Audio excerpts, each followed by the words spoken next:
Bom, boa noite. Obrigado aí para quem tá aí assistindo. Estamos aqui mais uma semana. A gente, eu já tive, acho que essa é a terceira semana que eu venho, né? A gente faz essa live e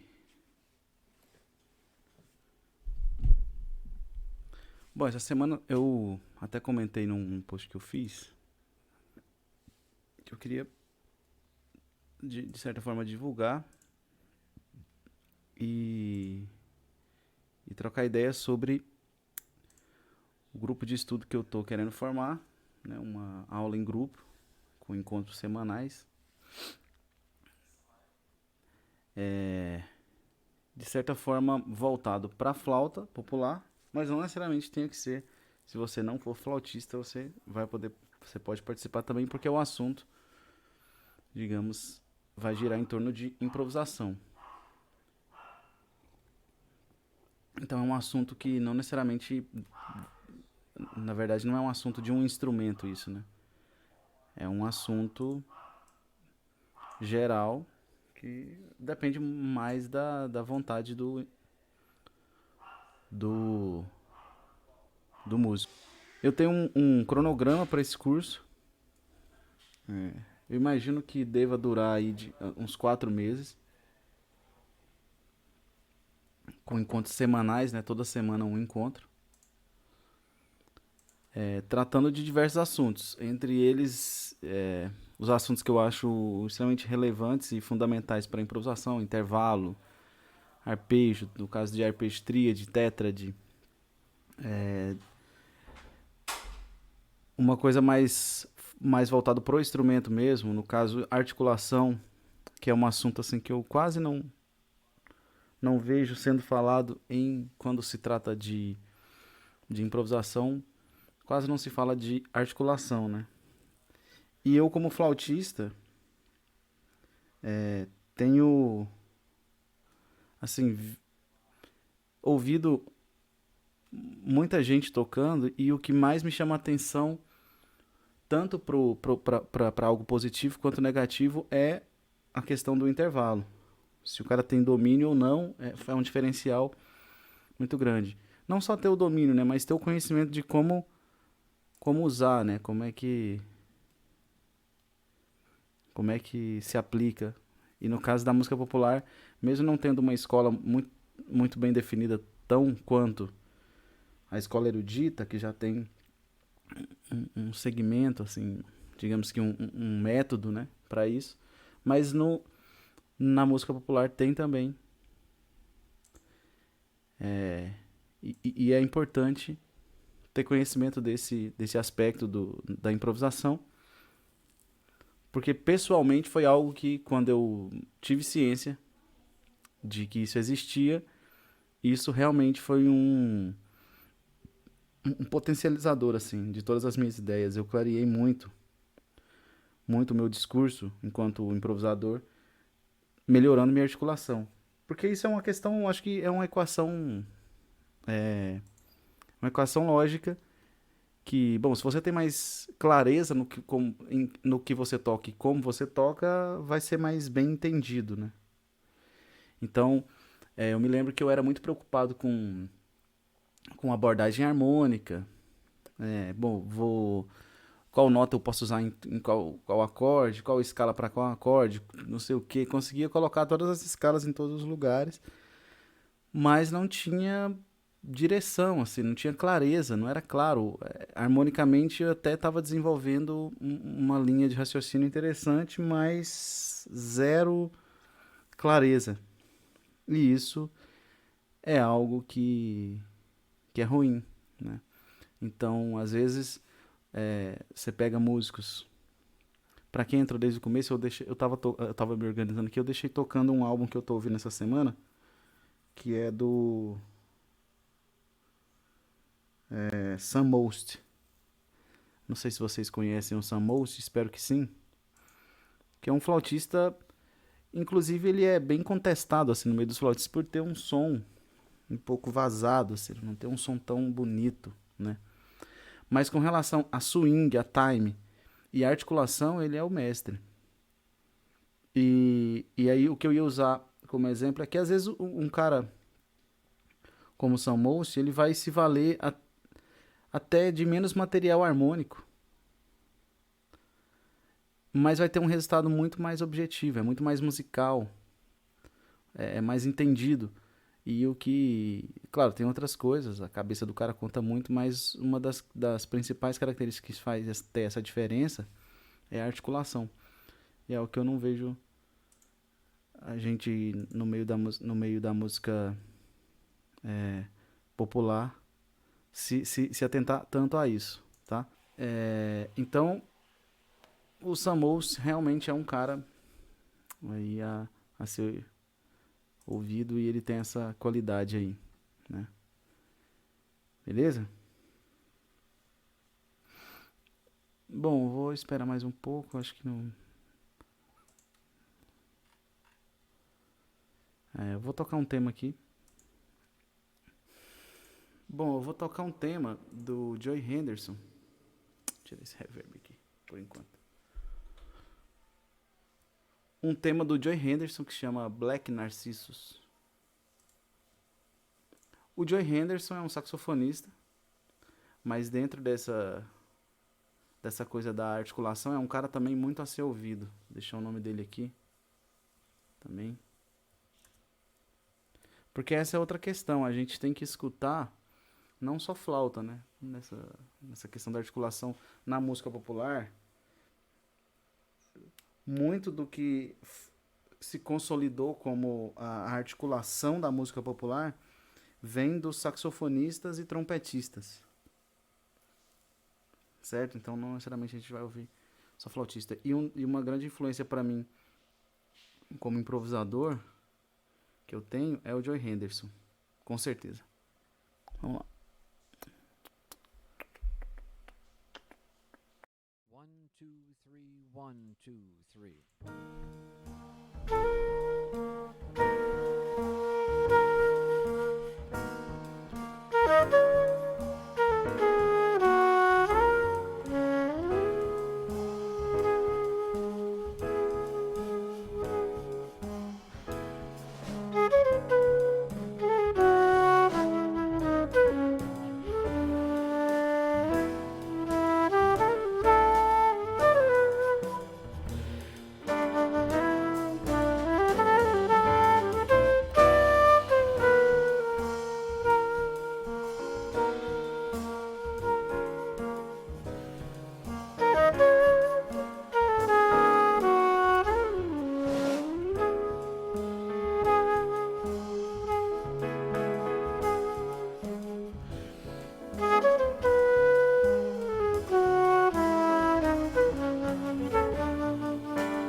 Bom, esse foi Black Narcissus do Joy Henderson. É, Bom, então, dentro dessa ideia do que eu tava falando, uma música dessa como a do Joy Henderson, já é um ápice assim, porque ela, tanto harmonicamente, ela exige muito, né?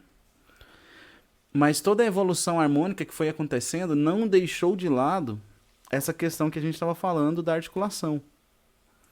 Então, desde lá assim, das músicas que tinham uma progressão mais tonal, digamos assim,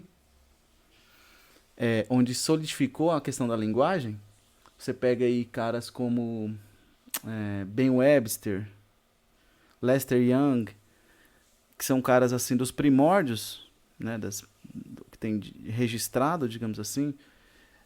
Eu me esqueci o nome do clarinetista, cara. Pô, mas esqueci total, velho. Louis Armstrong, né, no trompete, também foi um desses caras desse período.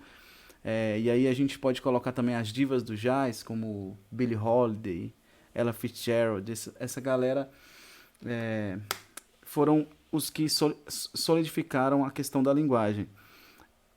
E essa questão da linguagem, ela foi, digamos que virando um standard da coisa, foi se mantendo e foi se tendo uma evolução harmônica e melódica na estrutura da música popular.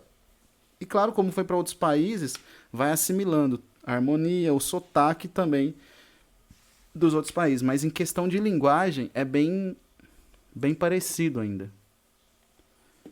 Cara, não é o Benny Goodman, cara. O Benny Goodman já é da era das big bands. É um cara bem antes, né? O Benny Goodman já é da era das big bands ali. Bom, não vou lembrar, cara. Mas um dia eu lembro e comento. Certo? Não sei se é o Ken Peplowski. Esse cara que você botou, Ken Peplowski. Não sei, cara. Ele tem um nome parecido com francês, cara. Assim, o sobrenome dele é francês, né? Bom, mas eu acho que a ideia que eu quis passar é até mais importante que me lembrar o nome dele agora. Então, se consolidou essa forma de articulação, essa forma de linguagem, né? E foi evoluindo muito a parte harmônica. Então, você pega compositores como Herbie Hancock, o Joy Henderson, de antes já, o Michael Brecker, o Joe Coltrane, eles foram expandindo harmonicamente, Miles Davis, eles foram expandindo harmonicamente, mas essa questão, principalmente essa linguagem, isso, Sidney Bechet, exatamente. É isso, cara. Foram expandindo uma questão harmônica e melódica. Essa questão da articulação e da linguagem, ela foi mantida. Você pode pegar os caras... A transição aí dessa linguagem, digamos, de blues para o jazz, para uma sofisticação harmônica, eu acho o Dexter Gordon, por exemplo. Você pega o Dexter Gordon, ele tem esses dois mundos. Ele tem um refinamento harmônico no improviso dele, mas tem muito da sonoridade, da articulação, ainda muito assim pesado, de caras como esse que que eu comentei antes, como Lester Young, etc. Mas todos os músicos posteriores a esses caras vêm com essa sonoridade como a fonte, né, a primeira a se ouvir. Eles escutam aquilo e desenvolvem essas outras questões, como eu disse, harmônica e melódica, rítmica, etc., mas com esse tratamento na articulação. Por exemplo, nesse tipo de música aqui, ou mesmo que fosse uma música, mesmo se fosse um tema brasileiro, né, uma bossa nova, mesmo que fosse uma música brasileira, fosse bossa nova, ainda assim a articulação, o jeito de abordar as notas e as frases, elas são parecidas. Por exemplo, na música popular, digamos, não tem muito a não ser raros momentos, não tem muita coisa articulada. Articulada, eu digo, acentuada, cortadinho, sabe? Por exemplo, quando você pega um staccato.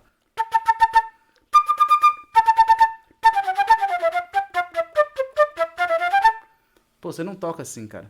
Mesmo, por exemplo, é porque até não dá, saca? Perde a fluidez da coisa.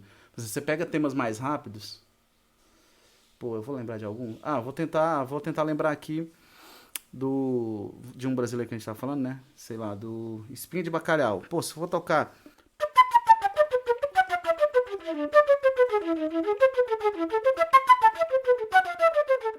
Pô, é outra coisa, né, cara? Não é isso. Saca? Então ela tem uma articulação mais suave. Você tem que suavizar essa sua articulação. Mesmo quando você quer secar uma nota, você não ataca ela tão forte e seca, atacando. Você deixa ela mais curta, mas você não seca a nota. É, e a mistura de articulação fica muito mais tênue do que, por exemplo, quando você toca lá. Eu me lembro quando eu estava estudando as peças do repertório de flauta, sei lá, o concerto em sol maior de Mozart. Era muito bem definido, cara. Isso aqui é staccato, aqui é ligado, aqui é staccato, aqui é, não é, aqui é separado, aqui é ligado, aqui é staccato. É muito bem definido por partes. Aqui não. Nesse tipo de música, na música popular, não é tão bem definido. Ah, essa parte é staccato, essa aqui é ligado. Não, cara. É um negócio mais fluido. Tem um corte, tem ligadura, tem ataque, tem esfosato, tem de tudo. Num trecho só, pequeno. Então você pega aí o próprio Espinho de Bacalhau, então vai tocar de um jeito mais fluido.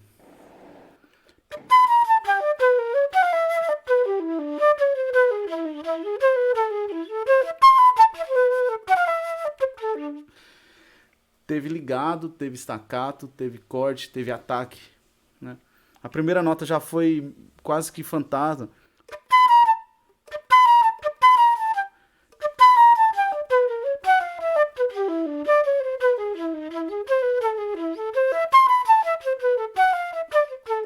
Você pode tentar dar a intenção do, por exemplo, eu penso no pandeiro aqui, né? Você pode dar essa intenção na sua articulação.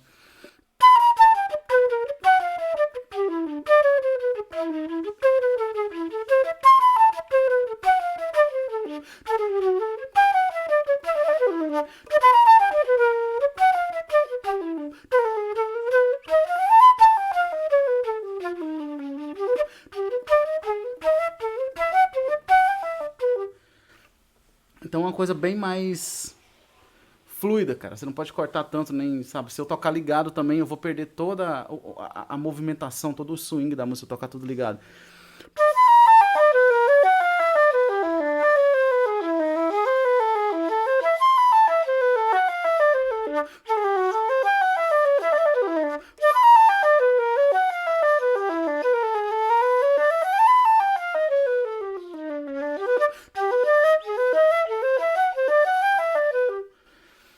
Entendeu? Então vamos pegar, sei lá, aí você pega um tema de jazz mesmo, um standard. Se você for tocar que tá dentro desse mundo da flauta popular, da música popular. Você pega Dona Lee, cara. Se for tocar tudo batido. Taca, taca, taca.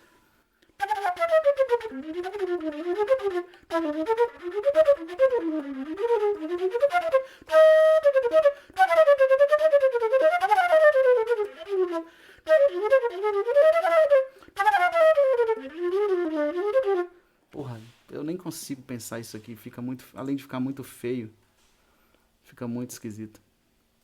Fica ruim também de tocar, né? Fica aquele troço apertado de tocar.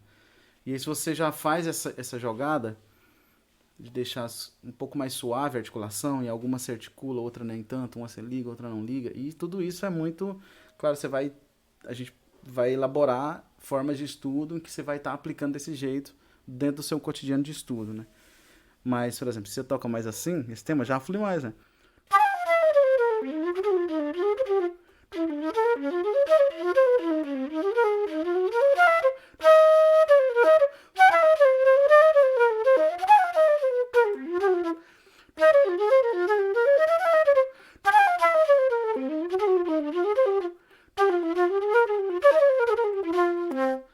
E engraçado que a articulação é uma questão que com o tempo eu fui também vendo, ela está intimamente ligada ao groove ou a levada que a música tem. Então tem essa coisa ainda também que é muito dinâmica, certo? Um samba, você toca com a inflexão do samba, você dá as inflexões das divisões e das figuras ali, e da melodia, curvatura melódica, você coloca, tá intimamente ligado ao groove lá, a levada. Quando é em jazz, por exemplo, também. Então a articulação fica ao dispor desse groove que a música tem, certo? Com o sotaque da música. E aí entram essas, sei lá, essas peculiaridades de cada estilo, né? Certo? Vou continuar aqui, eu vou tocar mais um tema. Agora eu vou tocar um tema brasileiro. Tom Jobim, desafinado. Vamos lá, em desafinado. Beleza?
Mas enquanto eu tava tocando aqui o desafinado, eu tava pensando numa coisa que eu não comentei antes, mas eu tocando eu me lembrei que tem muito a ver com a articulação e a forma em que a gente aborda as músicas, a inflexão que a gente dá à melodia.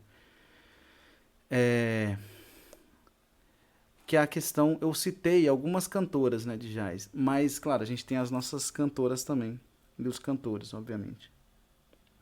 Que também, para mim, o lance do canto é o definidor de toda essa questão de articulação. A gente prestar atenção muito na coisa, nas músicas que são cantadas. Por exemplo, eu toquei esse desafinado, né?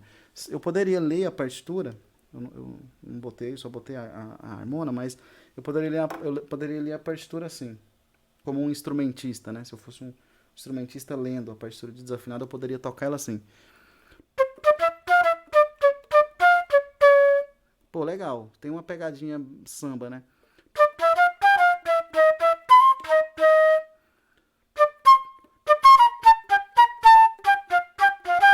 Bem quadradinho. Pô, é legal. Não tá errado, né? Mas eu acho interessante, principalmente quando você tá tocando sozinho, quando você é um solista na gig, você ter referências de cantores que cantaram essa música. Por exemplo, tenho muita referência do João Gilberto e uma versão da cantora que eu esqueci o nome agora. Aí tudo bem.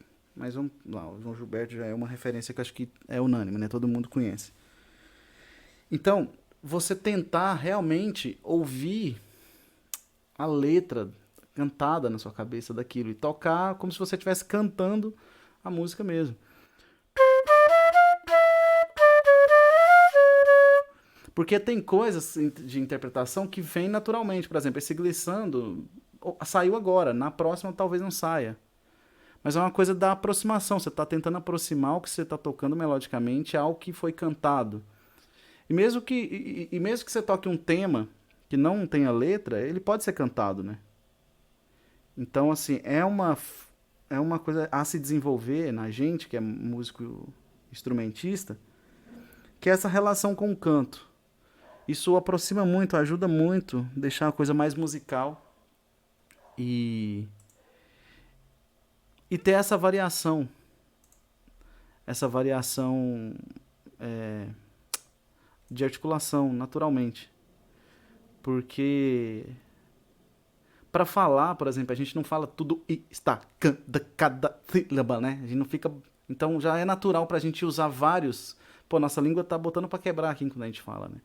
Se tá, sei lá, se a gente fosse pensar em golpe de língua e articulações, pô, tem estacato, tem legato, tem tenutado, tem esfosato, tem tudo, né, cara?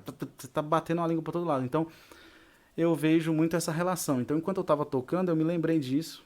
Achei legal comentar com vocês. E é uma coisa que eu. Uma vez eu tava numa aula, no Masterclass do Branford Marsalis, que eu acho que todo mundo conhece, né? O saxofonista da família Marsalis. Bom, e ele comentou sobre isso. Ele falou que os saxofonistas,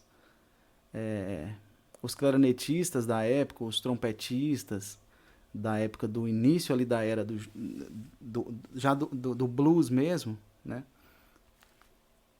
Principalmente, eles buscavam imitar o que os cantores e cantoras cantavam. E foi isso que, que consolidou a forma de articulação do estilo musical deles. E essa coisa acontece com a gente. Se a gente tiver consciência disso, é mais fácil para a gente potencializar e pensar nisso. Porque às vezes a gente faz isso, vai demorar anos para um dia intuir isso daí, né? E às vezes pensar nisso o quanto antes é bastante importante, porque pode ser que, sei lá, te poupe aí uma década, pelo menos, de estudo. Então, vamos sempre estar de olho nos cantores, a forma com que eles cantam as músicas, né? Obviamente os bons cantores, claro. Com relação à bossa nova, eu ouvi muito, foi o João Gilberto, o próprio Tom Jobim, Elis Regina. Atualmente eu gosto muito das coisas. Atualmente é foda porque ela nem é uma cantora atual, mas tá até hoje, né, atuando. Que é a Rosa Passos. Eu acho a forma dela de interpretar as músicas absurdo, simplesmente absurdo. A leveza. E muitas vezes, quando ela faz alguns sons que não é letra, eu remeto o timbre dela a um trompete com surdina, assim, aquela surdina Harmon. Tem essa. Já teve vezes que eu tava ouvindo assim e confundi. Falei, porra, vai, se fosse. Se fosse um trompete com surdina agora, eu acreditaria, assim. É bem interessante isso. Bom, então já estamos chegando perto de 50 e poucos minutos aqui de live. Eu vou voltar a citar o, essas aulas em grupo que eu tô querendo montar esse grupo. Essa semana eu vou dar um push aí na divulgação. Espero que quem tiver afim e saiba de quem esteja afim, entre em contato com esse cara, convida ele, fala, pô, passa meu Instagram lá tem um link lá na bio do meu Instagram, tem um link que lá você pode escolher por onde falar comigo. Você pode me mandar uma mensagem no WhatsApp, você pode mandar uma mensagem no direct do Instagram, beleza? Então fica de cada um o que tiver afim, né? Mas essas aulas vão ser semanais. Eu tenho todo um cronograma já para esse curso, que vai ser voltado para flauta popular e improvisação. Logicamente não precisa ser um flautista, mas se você for um flautista, vão ter assuntos, né, que vão ser abordados a partir do instrumento flauta. Então isso é bastante importante, né? Que é uma coisa que de uns anos para cá tem aumentado esse tipo de coisa. A flauta popular ela tem aparecido mais. Não estou dizendo que não tenha, tá? Não estou falando que não tenha antes, mas está rolando mais, né? A gente tem um monte de flautista que está entrando para música popular mesmo, de como e é flautista mesmo, né? O cara toca flauta, porque rola muito do o cara toca saxofone e aí toca flauta, mas agora tá tendo uma leva de caras que são flautistas mesmo e então pra gente é importante estar preparado, né? E acompanhando essa movimentação que tá rolando. Acho, fico muito feliz de ver e de fazer parte também dessa época, né? Então, no que eu puder ajudar, eu vou estar com esse grupo aí de estudo de flauta popular e improvisação. Serão aulas semanais. Eu tenho esse conteúdo. Pode dar mais tempo, mas eu pretendo desbravar ele, o cronograma, né? Esse cronograma em 4 meses, mais ou menos, para dar para falar com uma certa profundidade de cada tópico ali, beleza? E a gente vai falar de intervalos até os modos e aplicação e já improvisando. E o mais legal é que acho que é o grupo de fomento, ou seja, vai estar junto com outros caras que fazem a mesma coisa. Eu quero propor para quem for participar trazer o material, o seu material para a gente analisar. Então, se você gravar um solo, alguma coisa, uma frase, uma ideia, para a gente pegar e analisar e ver como é que tá, né? Fazer uma crítica embasada de como você está tocando, de como você está fazendo e não para comparação, mas para referência, para a gente ter referências, né? Bom, então fica aí o convite mais uma vez para essas aulas em grupo. Todas as informações vocês podem tirar comigo lá. Você pode mandar uma mensagem onde você quiser, no Instagram ou no WhatsApp. Tem lá no link, na bio. E a gente tira as dúvidas. E as lives às segundas vão continuar. Vou estar aqui às segundas-feiras falando de alguns diversos assuntos aí desse universo aí da flauta popular e da improvisação.